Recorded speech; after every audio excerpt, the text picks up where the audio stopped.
नगरीमध्ये आबाचं दुसऱ्यांदा आगमन होत आहे।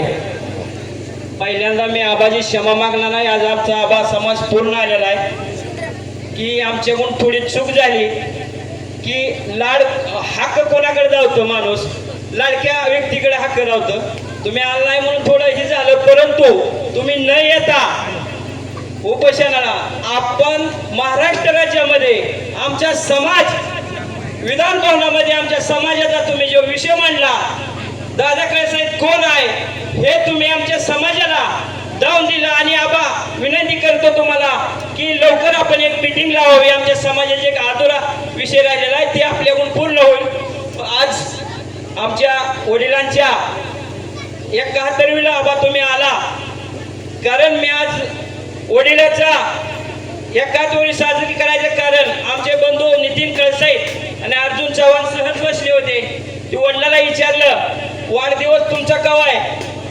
ती दुसरा मित्र म्हणला ही कुणातरी पुढाऱ्यांचा वाढदिवस घालणार, तुमचं का घालणार? असं सहज चेष्टावारी विषय झाला आणि माझ्या मनात आला, आबा मी एकदम लहानशा कुटुंबातला मुलगा आहे।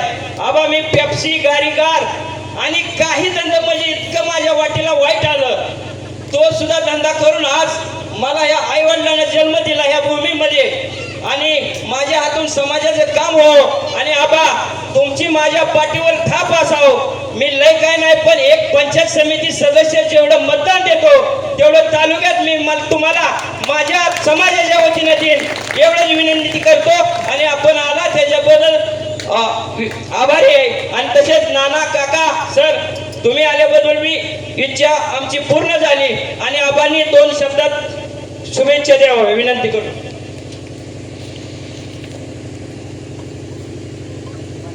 आमच्या हट्टी लाडका आणि धडाडीचा सहकारी दादा कळसाहेब आज त्यांच्या वडिलांचा 71वी आज साजरी करतायत। त्यांना 71व्या वाढदिवसाच्या निमित्तानं लक्ष शुभेच्छा देतो। आणि यासाठी उपस्थित असलेले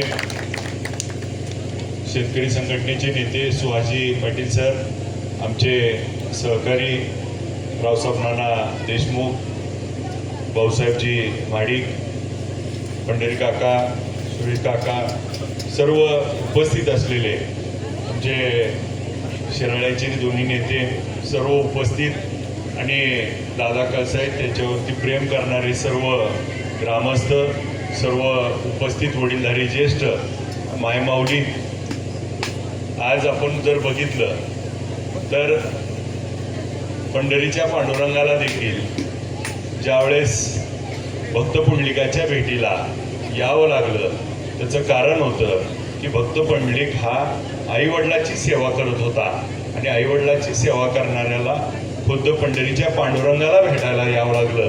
आणि आज दादा कळसाहेब आईवडिलाचा वाढदिवस साजरा करतायत, सेवा करतायत। खऱ्या अर्थानं तुम्हाला पंढरीचा पांडुरंगाने खूप आशीर्वाद देईल, कारण आईवडिलाची सेवा ही आयुष्यातली सगळ्यात मोठी सेवा आहे आणि ती तुम्ही त्या ठिकाणी करताय। आईवडिलांच्या या प्रेमाला, आशीर्वादाला त्या ठिकाणी खूप चांगला आपण प्रतिसाद देत आहे। ज्या पद्धतीने तुम्ही सांगितलं की खूप कष्टातनं त्या ठिकाणी पेप्सी गॅरेगार विकून मोठं झाला, जी लहान असतात त्यालाच मोठं होता येतं आणि मोठा आहे त्याला बारकं होता येतं, म्हणून आपण लहान आहे त्यामुळं मोठं होण्याची आपल्यालाच संधी आहे आणि ती संधी आपण त्या ठिकाणी आत्मसात केली। आपल्याला खूप खूप शुभेच्छा, आपल्या दीर्घायुष्य लाभो, आपल्या हातून त्या समाजाचं अजून अधिकीचं काम घडो आणि दादा कळसाहेब सारखा एक लढवय्या त्या ठिकाणी उभा केला आहे। दादा बोलता बोलता म्हणजे उपोषणाला आलो नाही, पण अधिवेशन चालू होतं आणि अधिवेशनाच्या ह्याच्यामध्ये दादा कळसाहेब माझा उपाशी आहे आणि त्याचं उपोषण सोडावं म्हणून विधिमंडळात देखील त्या ठिकाणी बोललो होतो, परंतु त्या इतकी 60 प्रश्न मांडले त्याच्यात दादापर्यंत पोचलाच नाही की मांडलाय दादाला।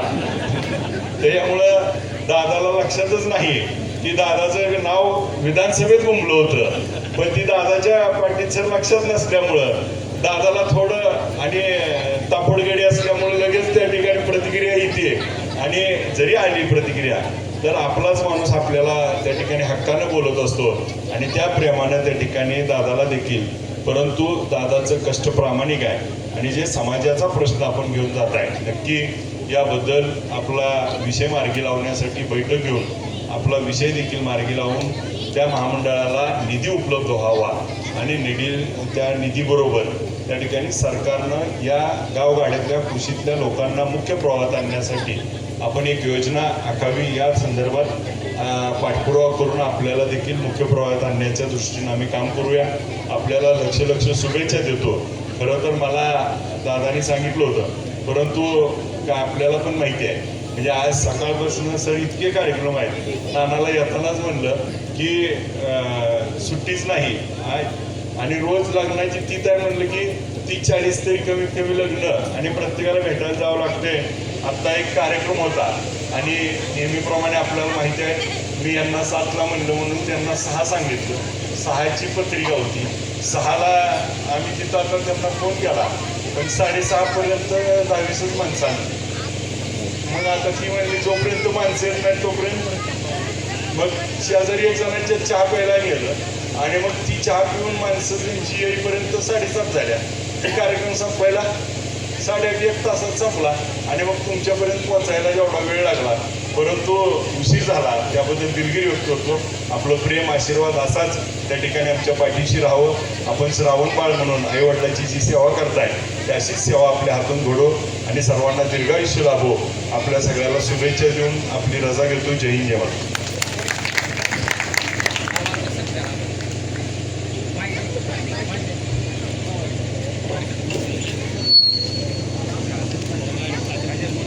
धन्यवाद आबा. या ठिकाणी आबांचा सन्मान संपन्न होतो आहे. आबांनी एक मनोगत व्यक्त करताना सांगितलं की पुंडलिकानं मायबापांची सेवा केली, पांडुरंग परमात्माला भेटायला यावं लागलं. दादासाहेब कळसाहेब यांनी आईवडिलांची सेवा करत आहेत. पंढरीचं पांडुरंग परमात्मा त्यांना भेटायला येईल, परंतु माणसातला माणूस देव माणूस या ठिकाणी भेटायला आला. असणारे माडेचे आमदार अभिषेकबाब पाटील आबांचा सन्मान या ठिकाणी संपन्न होतोय. माऊलीनंतर समाधी नाही, तुकोबानंतर वैकुंठ नाही, शिवरानंतर छत्रपती नाही, गंधर्वानंतर गाणे नाही. सन्मानाचा स्वीकार करावा. आदरणीय सुभाषजी पाटील यांचा या ठिकाणी उचित सन्मान होतो, त्या सन्मानाचा स्वीकार करावा. पत्रकार सतीश काळे यांचा या ठिकाणी उचित सन्मान होतोय. भाऊ महाडिक पाटील यांच्या या ठिकाणी उचित सन्मान होतो, त्या सन्मानाचा स्वीकार करावा. सन्मान होतो, त्या सन्मानाचा स्वीकार करावा. सुरेश पाटील यांच्या या ठिकाणी उचित सन्मान होतोय, त्या सन्मानाचा स्वीकार करावा. विचारवंत आमदार चंदू काकांचा या ठिकाणी उचित सन्मान होतो, त्या सन्मानाचा स्वीकार करावा.